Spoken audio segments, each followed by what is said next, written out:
Hi, everyone. Thanks for joining and welcome to today's Hazard Mitigation Assistance Program and Policy Guide office hours. Before we get started, I'll provide just a few housekeeping notes for today's Zoom meeting. If you're encountering any issues with meeting bandwidth, please try turning off any VPNs. For technical questions or issues, you can ask questions to us via the chat pod, which is accessible at the bottom of your Zoom screen. And you can also email us at FEMA-HMAwebinars@fema.dhs.gov, and this will be sent out to you all in the chat just momentarily. This webinar is going to include a brief presentation followed by open Q&A. Throughout the session, we invite you to submit any questions you might have for our speakers via that same chat pod at the bottom of your screen. You can also ask questions verbally once we get to the question session. So please raise your hand and we will call on you and invite you to unmute. And today's session is being recorded for those who are unable to attend. And with that, I'd like to go ahead and introduce Jillian Cordova, who will be kicking off the presentation today. Over to you, Jillian. Great, thanks, Lee. Hi, everyone.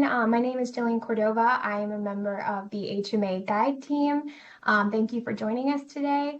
I am also here with my wonderful colleagues, Erin Kehoe, Jess Fleck, and Jade Payne.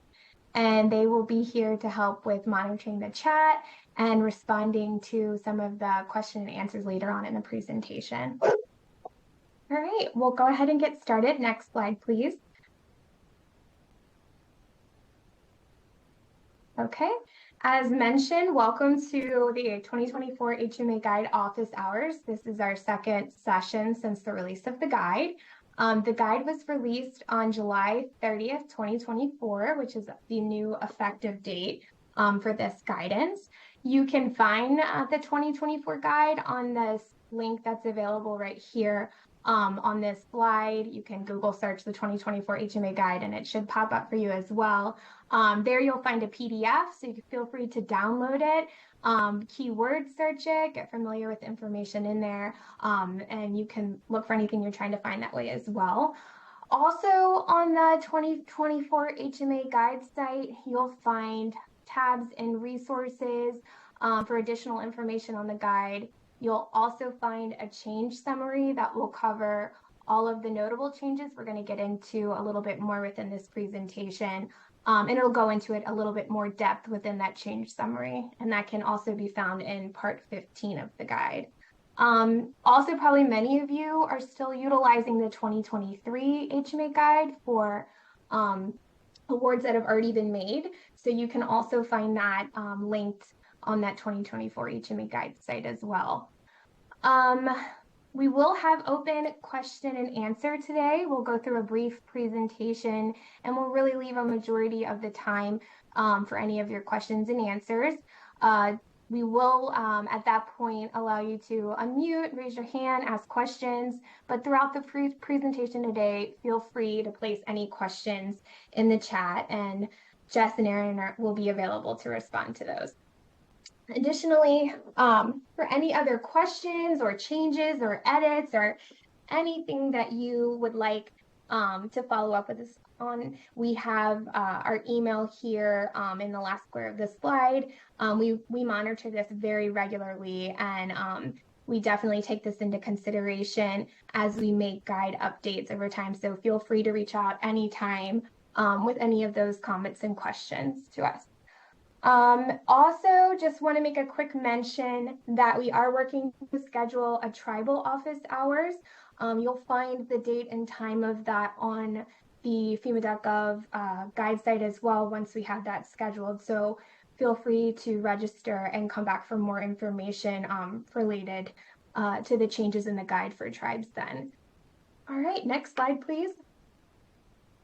Okay, so a little bit of background on the HMA guide. As you may be aware, 2023 was the last time that the guide had been updated since 2015, so it had undergone quite an extensive update. 2024 is not quite so many changes, but just want you to understand that a lot of stakeholder feedback went into this update. We utilized that guide email inbox that I referenced in the last slide a lot to take in any feedback, to make any changes or edits to the guide as requested. We get to it as much as we possibly can, but we definitely do track everything that comes in, and we have to manage it when we're able to try and roll it into the guide. We also took into consideration any of the office hours and webinars that were held after the release of the 2023 guide and any feedback that was given then. We've tracked that as well and rolled it in when we were able to. And same with emails to HMA leadership, headquarters, regional offices, things that we get from state. We take all of that into consideration as we update the guide.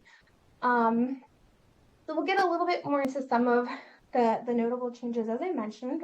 Next slide, please. Okay. The first section of changes we made was on phased projects.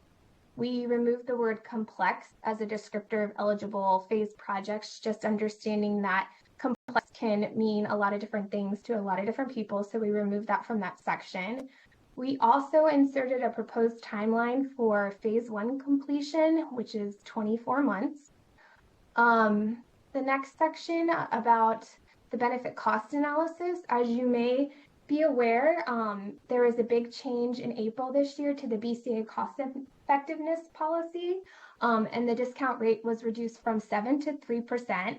And we streamlined cost effectiveness as well as introduced more technical assistance. So within that section of the guide, we incorporated that policy so that you can find the most up-to-date information in one place. We also removed specific pre-calculated benefits and discount rate values within the guide and redirected readers to FEMA.gov for the most recent values. That way we keep the guide up to date, and if those values change, you can find those within FEMA.gov. So you'll find those links to all of that information throughout the guide, wherever it's referenced. In the capability and capacity building part, we updated the advanced assistant language to clarify its usage for HMGP and HMG post-fire. We also removed the 10 million cap for advanced assistance. So hopefully that will be helpful to those of you applying for larger projects. For mitigation planning, we also clarified that the FMA hazard mitigation planning, we clarified that FMA hazard mitigation planning related activities are eligible. We also clarified HMG post-fire mitigation planning requirements to align with the mitigation planning policy. And we updated deadlines for tribal mitigation and planning requirements. Previously, it was kind of a catch-all paragraph for applicants under HMGP, HMG post-fire, BRIC, and FMA. So we broke it out a little bit into state, federally recognized tribes under a tribal declaration, and federally recognized tribes coming in under a state declaration. And we broke out the associated deadlines for each one of those scenarios. Lastly, we clarified the impact on subaward and obligations when a subrecipient's mitigation plan lapses. All right, next slide, please. Okay, for HMGP, private nonprofit eligibility, within that section, we clarified that private nonprofit organizations may apply as eligible subapplicants on behalf of other private nonprofit organizations. Next, in the Uniform Relocation Act regulations, this section points to federal regulations as it applies to an acquisition project where individuals are involuntarily displaced. For the purpose of HMA grants, our acquisitions are always voluntary, but there may be situations where tenants could be involuntarily displaced due to an HMA project. So these regulations were updated under the Department of Transportation on June 3rd of this year, and we updated the guide in accordance with the new regulations. Within strategic funds management, we clarified that strategic funds management language as an optional technique for carrying out incremental obligations specific to HMGP and HMG post-fire. We also clarified that strategic funds management review is required for federal shares of 1 million or greater. Okay, within the building code sections, we also reviewed all instances where you may have seen the language latest published.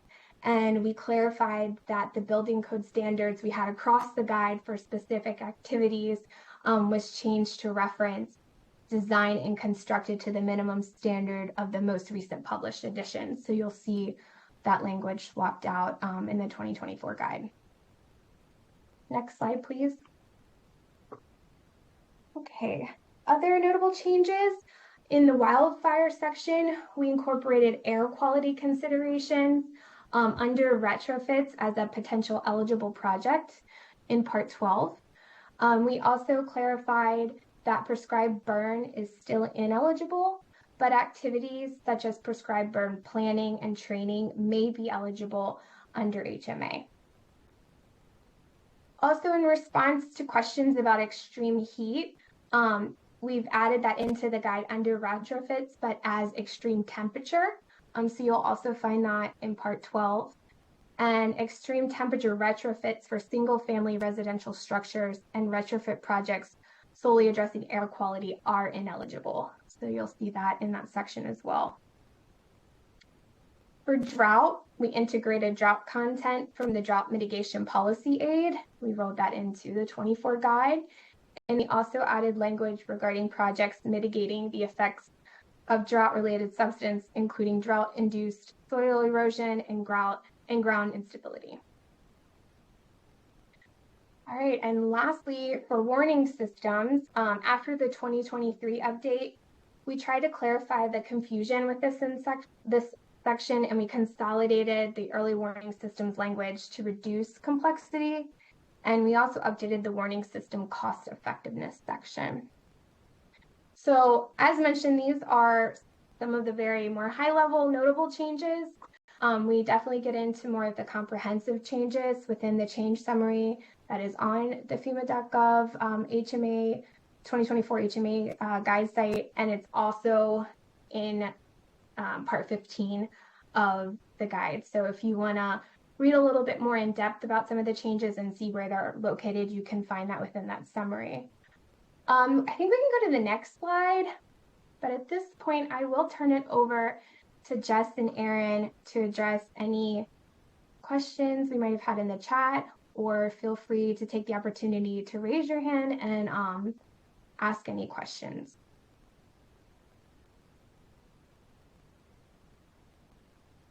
Doesn't look like we have any questions in the chat yet.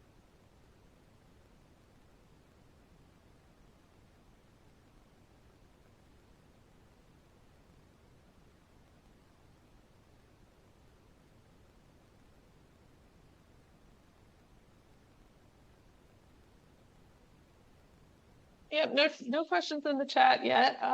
We can go over a few things that got asked at the last session.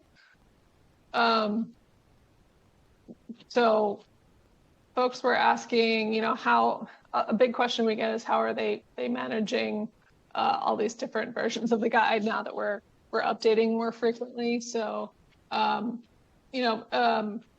guidance is typically effective as of the declaration date or as of the NOFO. So you'll have to go by the date, and then we have the archive documents and any future archive documents. Say when we do a 2025 update next year, the prior versions will go into the archive section of the website. So the 2015 is there, the 2015 addendum is in the archive section, and the 2023 guide is in the archive section. We have a question. If a municipality wants to apply, the state has to apply on our behalf, correct? The sub-applicant has to go through the applicant to apply for HMA funds. For a local city,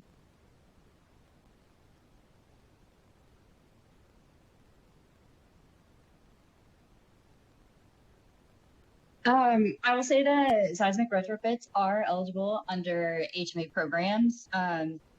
I would probably reach out to your state hazard mitigation officer as a first step and get some information from them. We have a lot of information on the website as well, but your state hazard mitigation officer is your best point of contact.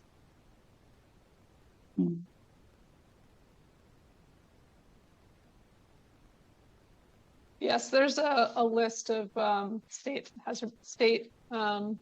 hazard mitigation officers available on the FEMA website. I'll drop that into the chat, but that is your first point of contact, because the state or other recipient agency might have a deadline that is sooner than the deadline that you see in the notice of funding opportunity or the overall HMGP deadline.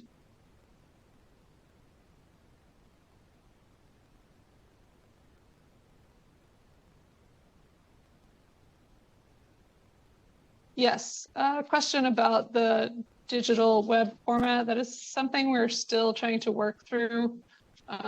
We really love, as our golden example, the ECFR website, where you can punch in the date.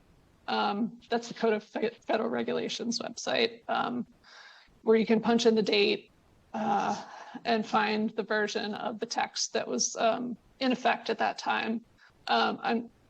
Can't promise that we'll get all the way there, but we are working on a digital format that'll be a little bit more user friendly for some folks. I know it just depends on the person. Some folks just like to have the PDF that they can search. Some folks like to have a printed out version. So we're trying to look at all of those aspects and figure out how we can make the guide more user friendly. There's the question about, please describe in detail the process of a town making a sub-application to state and the state making an application to FEMA. I don't think we have the time to get fully into that right now. I can look up the section though in the guide that kind of gives an overview of that process. I would say that sections 1 through 10 of the guide are like the general grant application, sub-application, and application process for the 4 HMA programs that the guide covers. So that process is really how a local city would apply as a sub-applicant to a state or tribe and get that grant application to FEMA. But I'm happy to pull up the more specific references that might help you in that.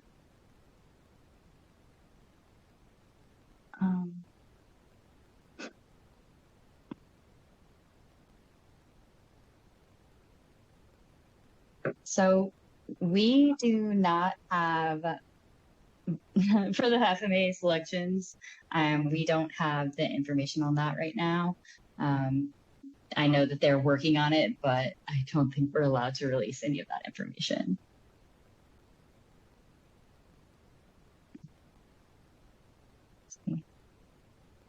Same with the next round of funds. I'm assuming you're referring to BRIC and FMA. We are currently under INF right now. So at this point, the NOFOs are waiting to be released until we are out of the INF status. So again, I don't have a specific date on that, and we're kind of just chilling here until we get some more information on INF. And INF stands for immediate needs funding.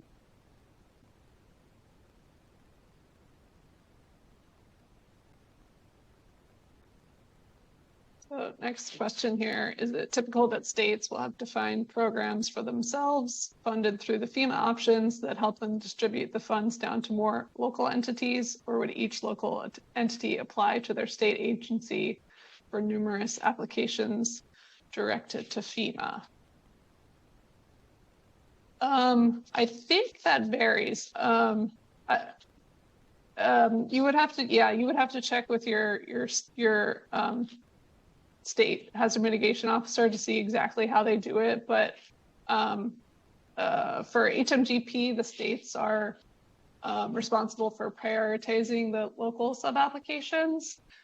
And then on the NOFO, the competitive programs, RIC and FMA, those sub-applications also go to the state first, and they work to submit those, as a package to FEMA, but those get selected based on the scoring criteria in the notice of funding opportunity.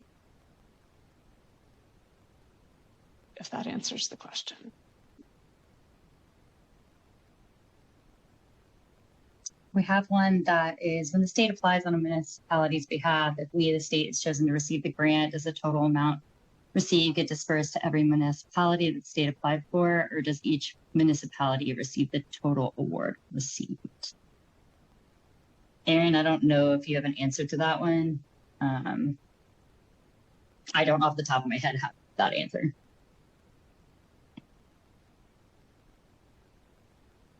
Sorry, which one was that? It's I was typing as well. It's the municipality's behalf. If we, the state, is chosen to receive the grant, does the total amount received get dispersed to every municipality that the state applied for, or does each municipality receive the total award received?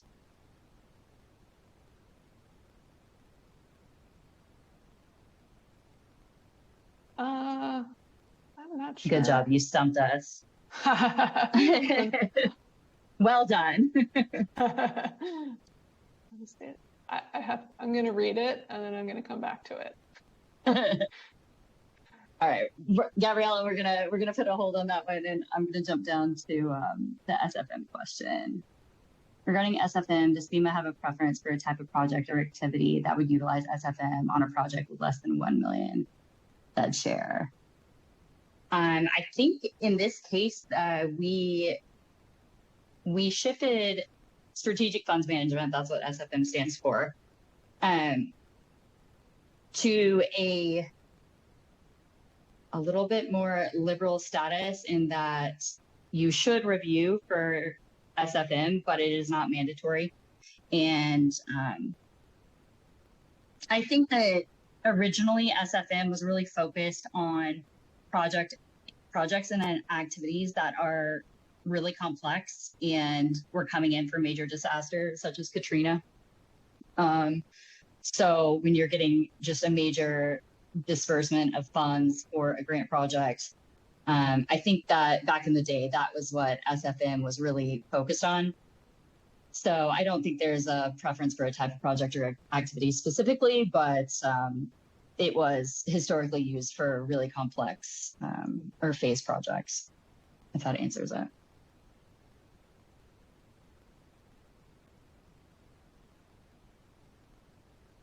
I'm going to go back to Gabriella's question again and try to answer. When the state applies on a municipality's behalf, if we're chosen to receive the grant, does the total amount received get dispersed to every municipality that the state applied for, or does each municipality receive the total award received? So your award would be based on the specific project. So it would either get funded or it would not at the level you applied for it, so there's no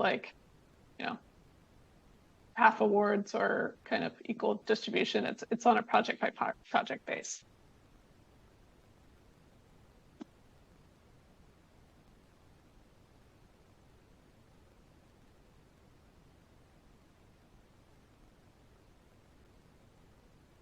And also the link I put for the state hazard mitigation officers for all those locals who are interested in applying for HMA grants, acknowledging that we also have territory and tribal recipient agencies. So if you're having trouble, if those aren't listed on the state list and you're having trouble tracking down your recipient agency officer, hazard mitigation officer, you can feel free to reach out to your region, or you can even contact us at the HMA Guide email address.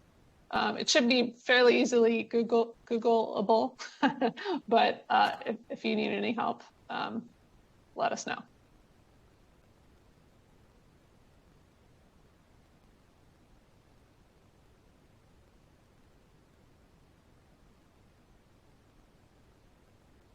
So to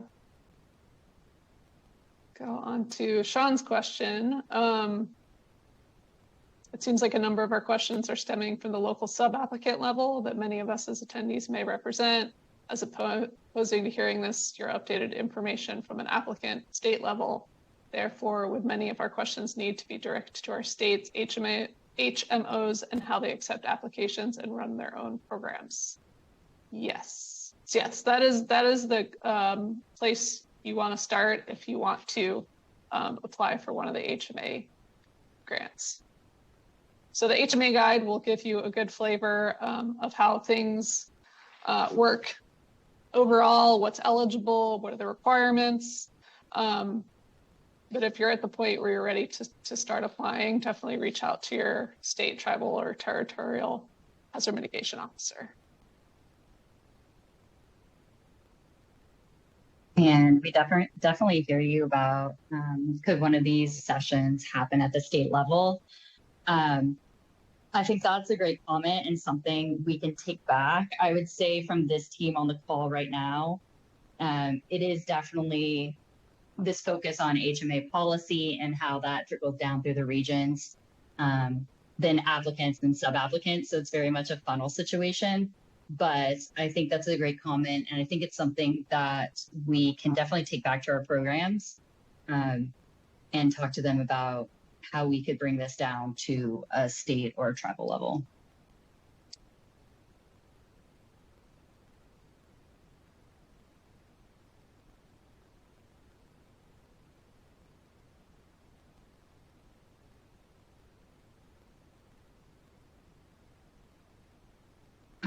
Aaron, Betty's question about regular multi-hazard mitigation plans eligible for funding from FMA as long as they fully provide benefit to the NFIP insured communities.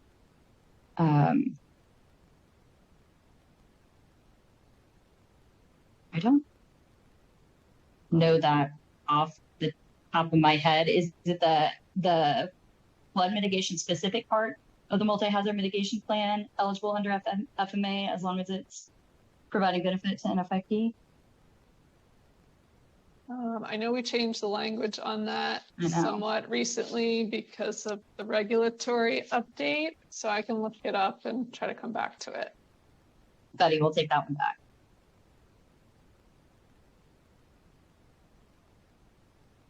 Although this may have been mentioned, which of these FEMA programs are eligible for prevention of damage as opposed to repair of?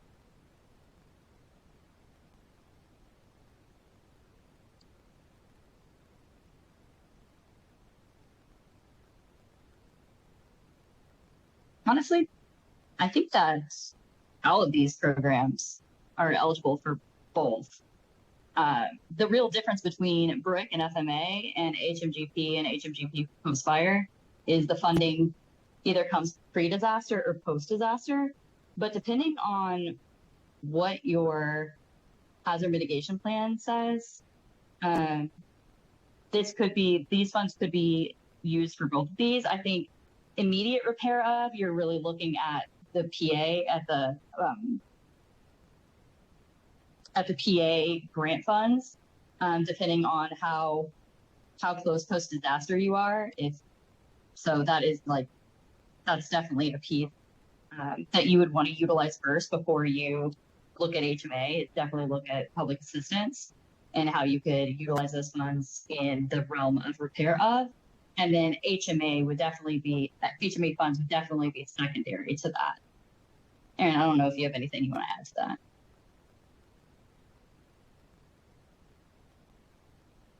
Yeah, I mean, public assistance or individual assistance, we have rules around duplication of benefits. So also have to take into consideration insurance proceeds. But yeah, there may be funding available for post-disaster. Obviously, like the PA individual assistance post-disaster, often doesn't make people whole, let alone elevate. So like there could be some elevation or mitigation reconstruction or even acquisition programs available through HMA Did that answer it, Sean?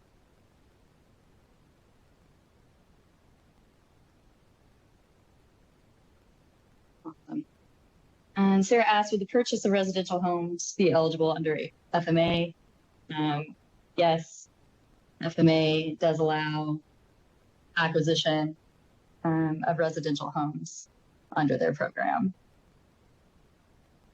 Yes, and that's one of the primary activities, if I'm not mistaken. There's a in our part 12. This is a good time to highlight part 12 of the HMA guide. That's where we talk about all of the different possible activities that are eligible and the requirements and guidance for all of those. So acquisition, I believe, is the first project type we talk about in that part 12. So part 11 also covers some of the non-construction activities like planning or advanced assistance, project scoping, building codes. So part 11 and part 12 is a great place to look if you're interested to just generally know what's eligible under our programs. And Sarah, yeah, multiple properties, depending on your FMA sub-application. You were allowed to put more than one property in there. Regarding phasing, this is from Donald. Regarding phasing, is the timeline for phase 2 impacted all by the now established 24 timeline for phase 1? I just want to point out that 24-month timeline for phase 1 is recommended. It's not mandatory right now. And I think the effort to put some sort of timeline around phase 1 was to ensure that phase 2 was done in a timely manner so that like phase 1 wasn't, 5 years long. So that was more put in there as a recommendation of something to think about and to kind of see if that language impacts any of the phase timelines. So at the time, not really impacting the timeline for phase 2, but hopefully allowing a little more time for phase 2 because we were seeing phase 1 taking extensive chunks of the timeline of the full grant timeline. And then Jillian has been specifically going back to how this relates specifically to sub-applicants and municipalities, local communities. Jillian dropped some HMA trainings in the chat. And I also want to point out that HMGP has created some really good project or application support materials, sub-application support materials. And we can drop that link in too. They're pretty extensive, almost checklists, kind of outlining what you would need to do to put a sub-application together. So I found those really helpful to look at in tandem with the guide. And I use them on a regular basis. So we can put that link in as well.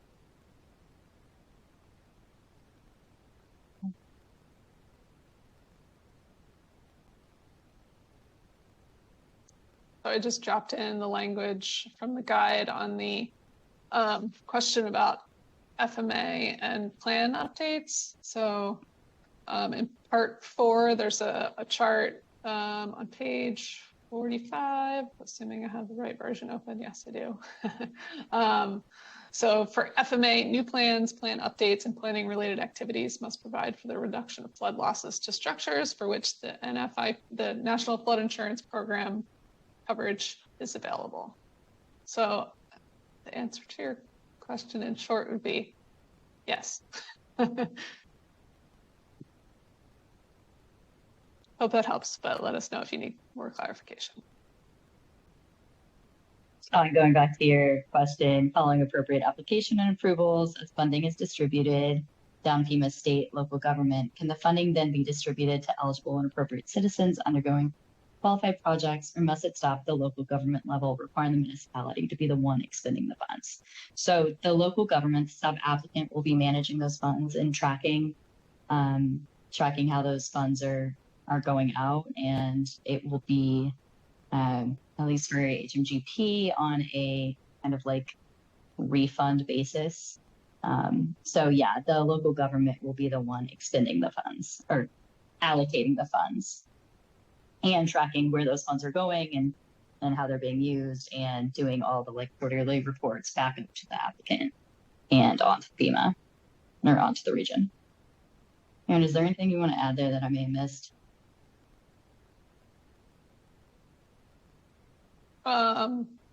No. Sorry, I was actually typing and I did not hear your answer. I will full disclosure. It's all right. Someone will correct me in the chat if I'm wrong. We have a very active chat today. Thank you guys. We appreciate it. Yes, we like answering questions. We hope it's helpful to have a longer period of time to go back and forth instead of just talking at you. But we're open to your feedback as well on how best to update everybody on our updates. How to update everybody on our updates.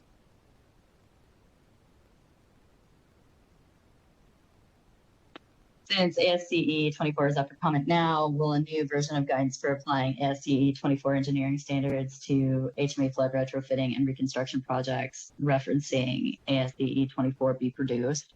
I don't want to speak out of turn, but I am under the assumption that building science will probably put something new out. And I think that that will be rolled into the HMA guide in subsequent versions. So once that's published, we'll probably start working with building science to figure out how we need to update the guide accordingly. So that's kind of the process we're using right now. Aaron, I don't know if you know off the top of your head if they're working on that already. Yeah, they're working on all of the code updates, and that's a big one.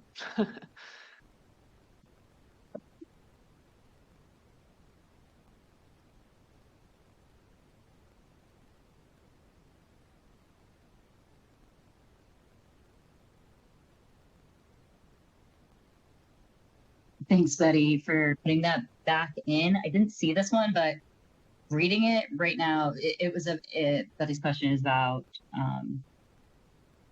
the new guide says utilities must have NFIP insured structures. Since electric cooperatives are owner-owned, are the properties of the cooperative members considered eligible properties for assistance? The cooperative is a nonprofit, so would be applying to BRIC or FMA under the county as a sub-applicant. I can honestly say I do not have the answer for that one right now. We're happy to take that one back unless someone else on my team can tackle that one. Yeah, so nonprofits are not eligible sub-applicants under BRIC or FMA. They are under HMGP. But that said, there's the opportunity to, at least under BRIC, I think, to be creative and having municipality apply on their behalf. But from like a technical and legal perspective, I couldn't tell you off the top of my head how that works, but there are options. So if you want more information on that one, we can also try to follow up. So yeah, that's a distinction between has a mitigation grant program and has HMGP post-fire, and then BRIC and FMA nonprofits are eligible under HMGP, but not the other two. But again, I encourage you all to read the NOFOs about partnership opportunities and applying on behalf.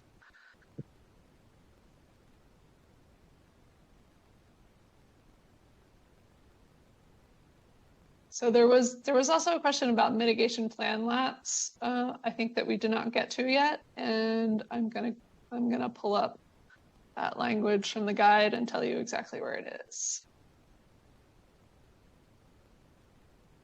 in just a moment.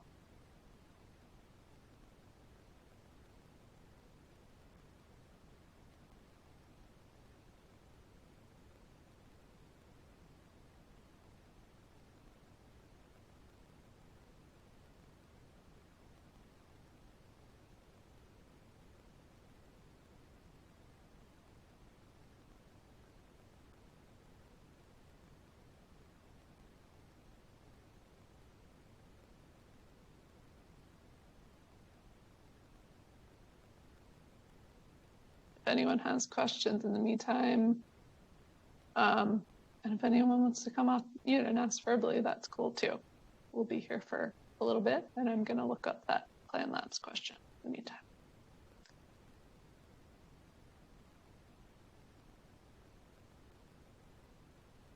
Let me look up. I have it. Eric, I have the application support materials page. Yep, you're totally right. There's nothing there. Fake out. I will ping that team and see if it's just taking some time for the back end of the webpage to update. So mine isn't showing up either.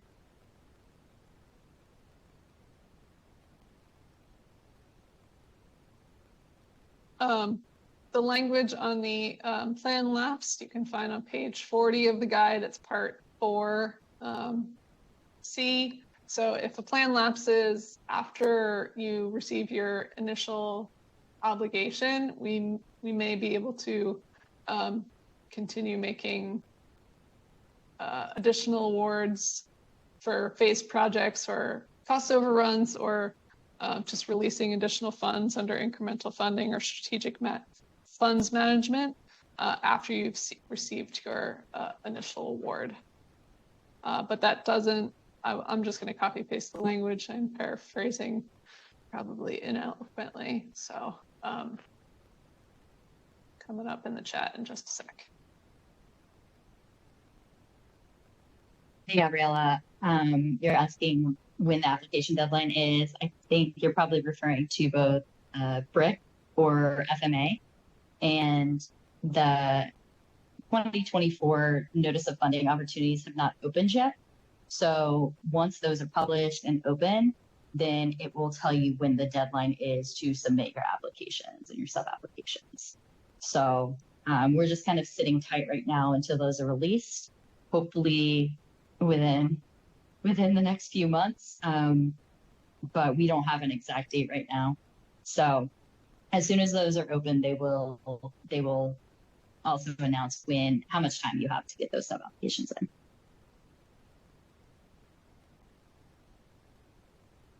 Sarah, I have submitted the NOI and I submitted the NOI and haven't received a confirmation of receipt. Can you clarify what an NOI is?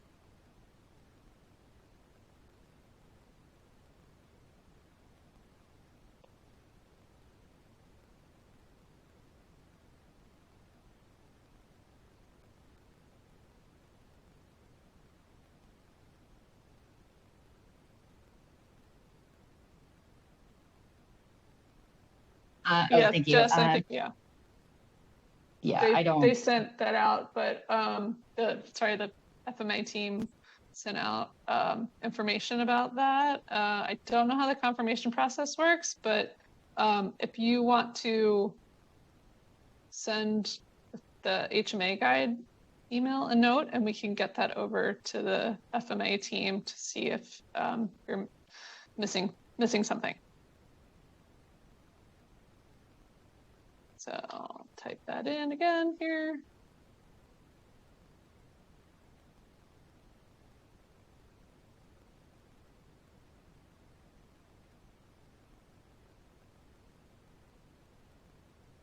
Betty, your question, because many small communities and projects of smaller scope might only contain a limited number of properties, are there any broad guidelines that might help determine if the number of points that will be available for NFIP insured, as well as RL and SRL properties, might be competitive based on previously funded projects?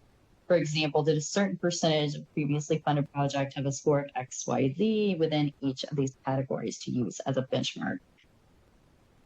I don't know of anything like that.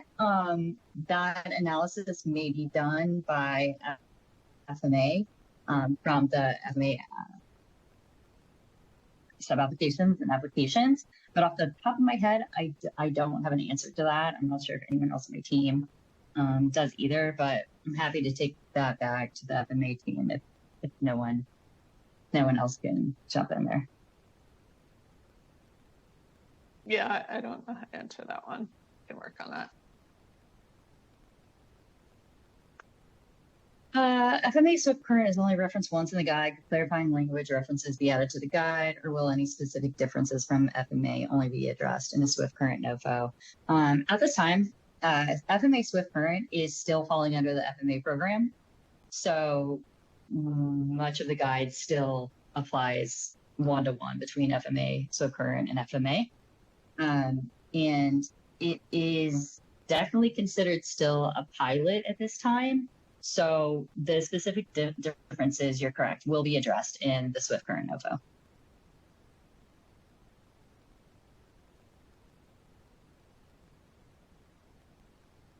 Yeah, if I'm not mistaken, the main difference is more around the timing of the release of funding and the timing of the application period, but the like eligible activities and things like that will all go by what's in the guide, and flood mitigation assistance has regulations as well that whether it's SWIFT current or regular FMA, that those activities will need to follow.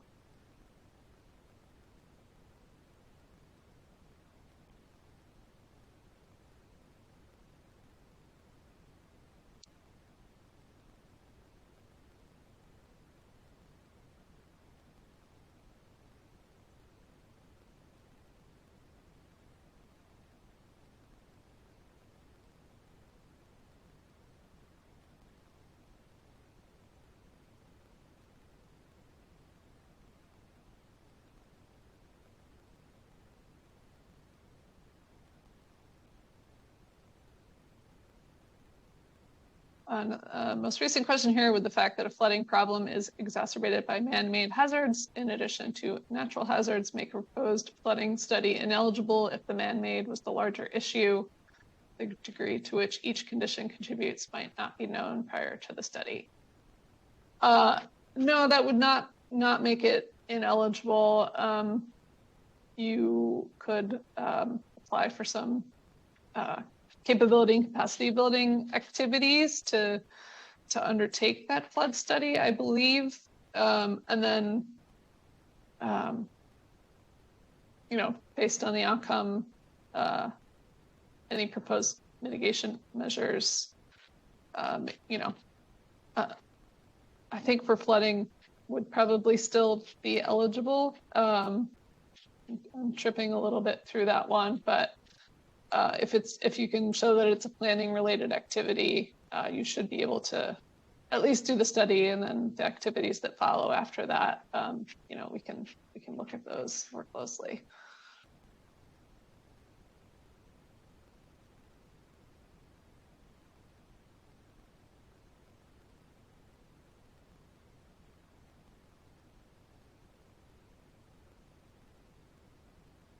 All right, I am scrolling up through the chat to see if we missed anybody. Feel free to chime in or resend it if we didn't get to you. I think we missed this question by Donald up at the top. Could you explain the implications of a subrecipient's mitigation plan lapses during the project period, or is that what you dropped in bottom here? That one I dropped in. Okay, Donald, let us know if you saw that.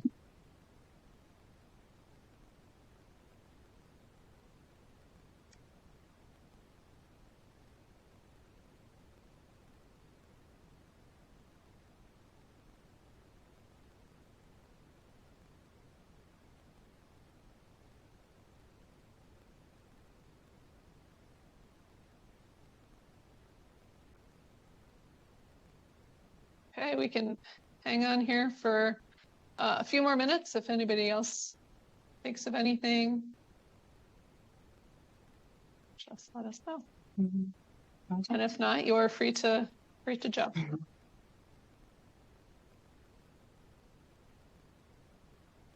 But if you have any lingering questions, feel free to use that FEMA HMA guide email address. And if you need to know about the changes, definitely check out the Part 15G. That's where we have the comprehensive list of changes by chapter. And we have a similar document on the website called the Summary of Changes. Same information, just presented a little bit differently. Betty had a question about would a project move utility poles from a flooded area to benefit NFIP insured properties be eligible? There are not only electric outages when the lines are de-energized during flooding, but also health and safety issues. I think that their relocation of utility lines and stuff like that to reduce risk from flooding could potentially be eligible. I can't definitively say one way or another. It's going back to that super frustrating answer of it depends. And I'm not sure the benefit to NFIP insured properties would be an eligibility factor. But yeah, if you wanna ping us through the HMA guide inbox and give us some more details if it's related to a specific project or a specific sub application, we're happy to dig deeper into that.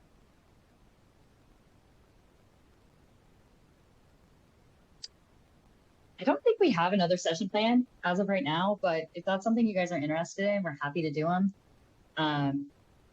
I feel like this has probably been the most success we've had. The webinars are just a little bit boring and no one really wants to listen to us drone on. So we're happy to do some later in the year if that's something you guys are interested in. Please just, all right, cool. Yeah, happy to schedule some. And I think it might be helpful, especially after the BRIC and FMA NOFOs come out, which will be utilizing the 2024 guide. So yeah, we will definitely look at putting something on the calendar towards winter.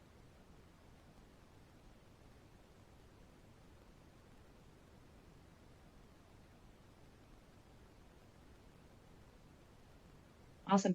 Thank you guys so much. We really appreciate you being here. Thank you for coming with such good questions. If there's anything you didn't fully get answered, please just email us. We're happy to take things back and delve deeper into questions. So we appreciate your time and happy reading of the 2024 guide. Thank you, everyone.